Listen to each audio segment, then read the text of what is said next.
শ্রীমদ্ ভগবদ্গীতা যথাযথ সপ্তম অধ্যায় বিজ্ঞানযোগ শ্লোক নাম্বার 24।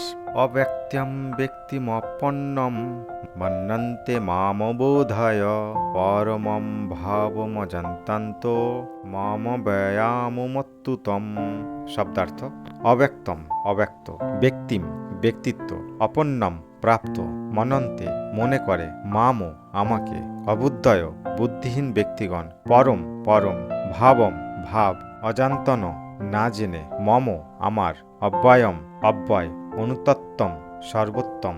অনুবাদ: বুদ্ধিহীন মানুষেরা যারা আমাকে জানে না, মনে করে যে আমি পূর্বে অব্যক্ত নির্বিশেষ ছিলাম, এখন ব্যক্তিত্ব পরিগ্রহণ করছি, তাদের অজ্ঞতার ফলে তারা আমার অব্যয় ও সর্বোত্তম পরম ভাব সম্বন্ধে অবগত নয়। তাৎপর্য: পূর্ববর্তী শ্লোকে দেব উপাসকদের অল্প বুদ্ধি সম্পূর্ণ বলে বর্ণনা করা হয়েছে এবং এখানে নির্বিশেষবাদীদেরও সেই রকম বুদ্ধিহীন বলে বর্ণনা করা হয়েছে।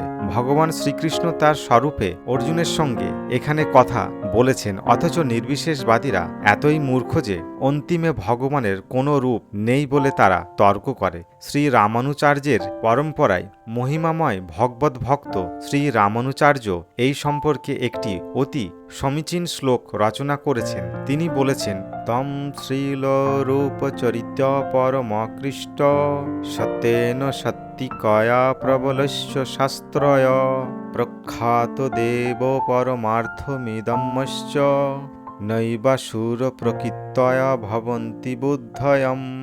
হে ভগবান, মহামুনি বেদব্যাস, নারদ আদি ভক্তেরা তোমাকে পরমেশ্বর ভগবান বলে জানেন। বিভিন্ন বৈদিক শাস্ত্র উপলব্ধির মাধ্যমে তোমার গুণ, রূপ, লীলা আদি সম্বন্ধে অবগত হওয়া যায় এবং জানতে পারা যায় যে তুমিও পরমেশ্বর ভগবান। কিন্তু রজ ও তমগুণের দ্বারা আচ্ছাদিত অভক্ত অসুরেরা কখনো তোমাকে জানতে পারে না, কারণ তোমার তত্ত্ব হৃদয়ঙ্গম করতে তারা সম্পূর্ণ অসমর্থ।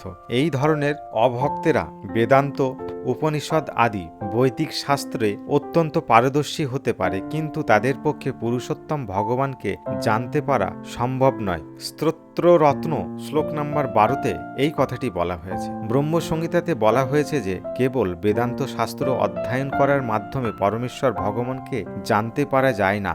ভগবানের কৃপার ফলেই কেবল তিনি যে পরম পুরুষোত্তম সেই সম্বন্ধে অবগত হওয়া যায়। তাই এই শ্লোকে স্পষ্টভাবে বলা হয়েছে যে দেবদেবীর উপাসকেরাই কেবল অল্প বুদ্ধি সম্পূর্ণ নয়, যে সমস্ত অভক্ত বেদান্ত ও বৈদিক শাস্ত্র সম্বন্ধে তাদের কল্পনাপ্রসূত মতবাদ পোষণ করে এবং যাদের অন্তরে কৃষ্ণ ভাবনামৃতের লেশমাত্র নেই, তারাও অল্প বুদ্ধি সম্পন্ন এবং তাদের পক্ষে ভগবানের সবিশেষ রূপ অবগত হওয়া অসম্ভব। যারা মনে করে যে পরমেশ্বর ভগবান নিরাকার, তাদের অবুদ্ধয় বলা হয়েছে, অর্থাৎ এরা পরম তত্ত্বের পরম রূপকে জানে না। শ্রীমদ্ ভগবতে বলা হয়েছে যে অদ্বয় জ্ঞানের সূচনা হয় নির্বিশেষ ব্রহ্ম থেকে, তারপর তা পরমাত্মার স্তরে উন্নতি হয়। কিন্তু পরম তত্ত্বের শেষ কথা হচ্ছে পরম পুরুষোত্তম ভগবান। আধুনিক যুগের নির্বিশেষবাদীরা বিশেষভাবে মূর্খ, কারণ তারা এমনকি তাদের পূর্বতন মহান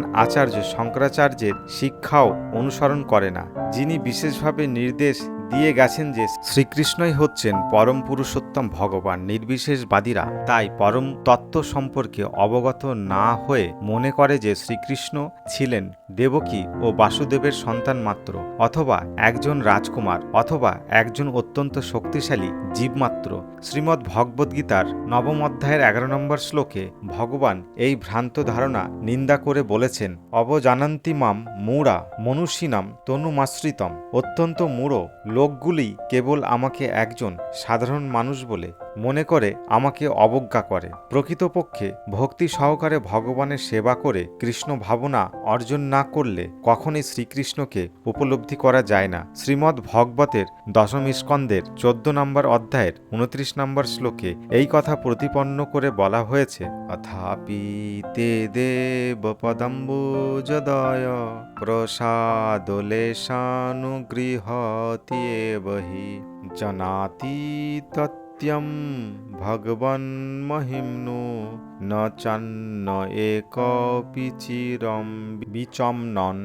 হে ভগবান, আপনার শ্রীচরণ কমলের কণামাত্র কৃপা যে লাভ করতে পারে সে আপনার মহান পুরুষত্বের উপলব্ধি অর্জন করতে পারে, কিন্তু যারা পরম পুরুষোত্তম ভগবান উপলব্ধির উদ্দেশ্যে কেবলই জল্পনা কল্পনা করে তারা বহু বছর ধরে বেদ অধ্যয়ন করতে থাকলেও আপনাকে জানতে সক্ষম হয় না। কেবলমাত্র জল্পনা কল্পনা আর বৈদিক শাস্ত্রের আলোচনার মাধ্যমে পরম পুরুষোত্তম শ্রীকৃষ্ণের নাম রূপ লীলা আদি জানতে পারা যায় না। তাকে জানতে হলে অবশ্যই ভক্তিযোগের পন্থা অবলম্বন করতে হয়। কেউ যখন হরে কৃষ্ণ কৃষ্ণ কৃষ্ণ হরে হরে, হরে রাম রাম রাম হরে হরে এই মহামন্ত্র কীর্তন করার মাধ্যমে ভক্তিযোগ অনুশীলন শুরু করে সম্পূর্ণভাবে কৃষ্ণ ভাবনামৃতে মগ্ন হয়, তখনই কেবল পরম পুরুষোত্তম ভগবানকে জানা যায়। নির্বিশেষবাদী অভক্তেরা মনে করে যে শ্রীকৃষ্ণের দেহ এই জড়া প্রকৃতির তৈরি এবং তার শ্রী বিগ্রহ লীলা আদি সবই মায়া।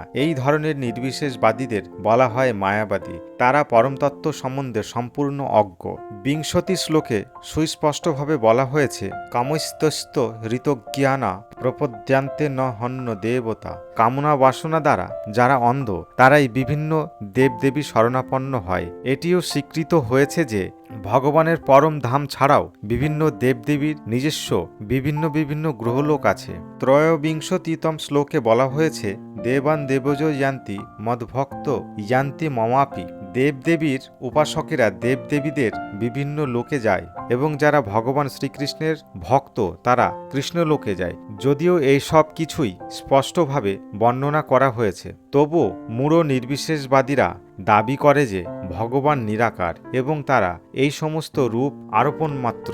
গীতা পড়ে কি কখনো মনে হয় যে বিভিন্ন দেবদেবী ও তাদের লোক নির্বিশেষ? তা থেকে স্পষ্টভাবে বুঝতে পারা যায় যে পরম পুরুষোত্তম ভগবান শ্রীকৃষ্ণ ও বিভিন্ন দেবদেবীরা কেউই নির্বিশেষ নন, তারা সকলেই সবিশেষ ব্যক্তি। শ্রীকৃষ্ণ হচ্ছেন পরম পুরুষোত্তম ভগবান এবং তার নিজস্ব গ্রহধাম আছে এবং দেবদেবীদেরও তাদের বিভিন্ন গ্রহলোক আছে। তাই অদ্বৈতবাদীদের মতো এই যে পরমতত্ত্ব নিরাকার এবং তার রূপ কেবল আরোপণ মাত্র, তা সত্য বলে প্রমাণিত নয়। এখানে স্পষ্টভাবে বর্ণনা করা হয়েছে যে পরম তত্ত্বের সবিশেষ রূপ আরোপিত নয়। ভগবদ্গীতা থেকে আমরা স্পষ্টভাবে বুঝতে পারি যে বিভিন্ন দেবদেবীর ও ভগবানের রূপ একই সঙ্গে বিদ্যমান এবং ভগবান শ্রীকৃষ্ণের রূপ সচিদানন্দময়।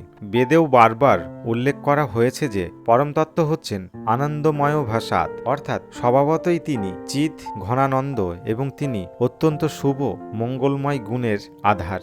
গীতাতে ভগবান বলেছেন যে যদিও তিনি অজ তবুও তিনি অভিভূত হন। গীতার মাধ্যমে ভগবানের সম্বন্ধে এই সমস্ত তত্ত্ব আমরা স্পষ্টভাবে উপলব্ধি করতে পারি। মায়াবাদীরা যে মনে করে ভগবান নির্বিশেষ সেটি আমাদের ধারণারও অতীত। গীতার মাধ্যমে আমরা বুঝতে পারি যে নির্বিশেষবাদীদের অদ্বৈতবাদ সম্পূর্ণ ভ্রান্ত। এখানে স্পষ্টভাবে বোঝা যায় যে পরমতত্ত্ব ভগবান শ্রীকৃষ্ণের রূপ আছে এবং ব্যক্তিত্বও আছে।